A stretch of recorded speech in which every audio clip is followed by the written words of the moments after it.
이제 정말 윤석열은 대통령직이 끝나는 것인가요? 한동훈 국민의힘 비상대책위원장이 22일 대통령실의 사퇴 요구를 거절했다며 제 임기는 총선 이후까지 이어지는 것으로 안다고 밝혔습니다. 김건희 여사 명품 가방 수수 의혹과 관련한 갈등으로 윤석열 대통령의 사퇴 요구가 있었고 자신은 거부했음을 확인한 것인데요. 그러면서 제 임기는 총선 이후까지 이어지는 것이라고도 강조했습니다. 이른바 김건희 리스크와 관련해 제 입장은 처음부터 한 번도 변한 적이 없다며 여러 시각이 있겠지만 당은 당의 일을 하는 것이고 정은 정의 일을 하는 것이 국민을 위한 정치라고도 했습니다. 이것 때문일까요? 윤 대통령은 이날 민생토론회 참석을 갑자기 취소해 불편한 심기를 내비쳤습니다. 양측 충돌이 여권 내 권력투쟁이든 고도의 정치 기획이든 중요한 건 윤 대통령이 한 위원장 사퇴를 압박했다는 점인데요. 대통령이 가족을 지키겠다는 일념으로 특검 거부권을 발동해 헌법적 권리를 사유화한 것으로도 모자라 위법적 당무 개입까지 하다니 어처구니가 없는 것입니다.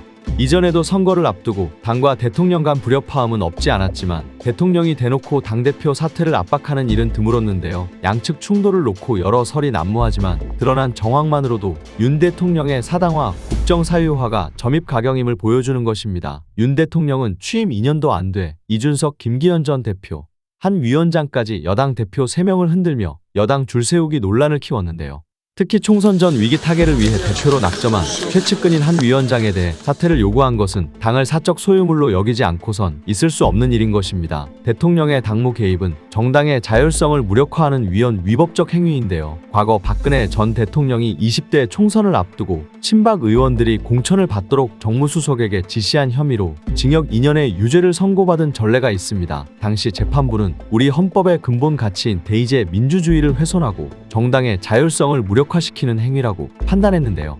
윤 대통령의 행위도 이 판단을 크게 벗어나지 않는 것입니다. 대통령실은 한 위원장의 사천 문제를 들고 있지만 구차한데요. 여권 내 위상, 대통령과의 관계로 볼 때 한 위원장이 이 정도 사안으로 축출 대상이 될 리 없습니다. 충돌 원인이 김건희 여사의 명품백 수수 의혹에 대한 입장 차임을 모르는 국민이 없을 것인데요. 한 위원장은 김 여사 문제와 관련해 국민 눈높이에 맞는 해결을 언급했고 김 여사를 프랑스 혁명 당시 마리 앙투아네트 왕비에 빗댄 김경률 비대위원을 공천하겠다고 밝혔습니다. 이에 김 여사는 정치 공작의 피해자라는 입장인 윤 대통령이 배신감을 느꼈다는 게 상식적인 해석인데요. 김건희 성역을 건드리면 누구라도 용서하지 않겠다는 엄포에 다름 아니며 부끄럽고 참담한 일인 것입니다. 정말로 윤 대통령은 당무에서 손 떼고 국정을 김건희 방탄 후순위로 두는 모렴치에서 벗어나야 하는데요. 사태의 수습은 대통령의 직접 사과에서 출발해야 합니다. 한 위원장도 김건희 특검법 국회 제2에 협력하는 것이 국민을 보고 나서겠다는 각오가 진심임을 입증하는 길인데요. 이제 김건희 여사의 명품 가방 수수 의혹 대응 문제를 놓고 극한 갈등을 빚고 있는 윤석열 대통령과 한동훈 비대위원장이 완전히 갈림길에 섰습니다. 둘의 인연은 18년 전으로 거슬러 올라가는데요. 지난 2007년 대검 중수부 검사로 현대차 사건, 론스타 사건 등을 수사해 명성을 떨치던 한동훈 검사는 부산지검으로 발령됩니다. 재계 저승사자로 명성을 떨치던 그로서는 다소 아쉬울 수밖에 없는 인사였는데 부산 내려가던 길을 동행한 게 바로 당시 수사팀서 한솥밥을 먹던 선배 윤석열 검사였는데요.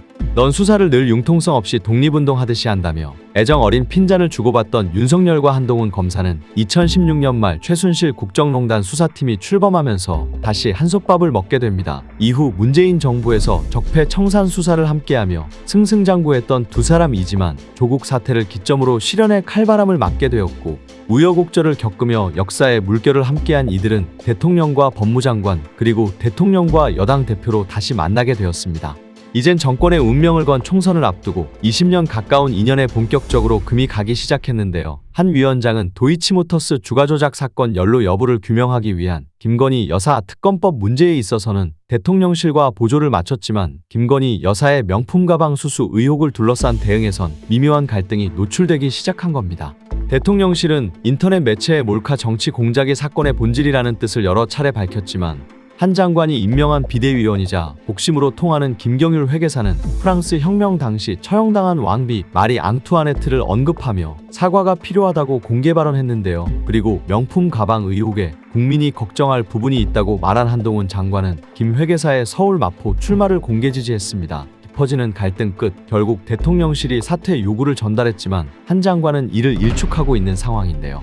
사실 22일 대통령실과 한동훈 비대위가 가까스로 최악의 충돌을 피했던 것은 전날 정면 충돌로 치달았던 용산 대통령실과 한동훈 비대위원장이 확전 자제 출구 모색이라는 전략적 판단에 궤를 같이 한 결과입니다. 이에 당정이 갈등 수습에 나섰는데요. 친윤계는 한 위원장이 작심하고 윤석열 대통령을 정면으로 들이받았다며 부글부글했습니다. 한동훈 당윤리위 회부, 윤재욱 원내대표 대행체제 등을 거론하기도 했는데요. 친윤계 의원은 통화에서 여사 문제와 관련해서도 비대위원장이 임기 3년 남은 대통령을 기어이 무릎 꿇릴 수는 없다며 이런 식으로 자기 정치에 몰두하면 설사 총선에 이겨도 한 위원장은 윤석열 정권에 해악을 끼치는 셈이라고 말했습니다. 현재 평행선을 달리는 듯했던 당정 기류는 점차 누그러지는 양상을 보였습니다. 전날 경북 지역 의원들에게 최근 전국 상황과 관련해 고견을 듣겠다며 긴급회의 소집을 공지했던 송원석 의원은 모임을 취소한 건데요. 지도부 중진 차원에서 대통령실 한동훈 비대위 간 갈등이 당장 최악의 파국으로 치닫는 건 막아야 한다는 주문을 전달한 결과였습니다. 대통령실 참모들과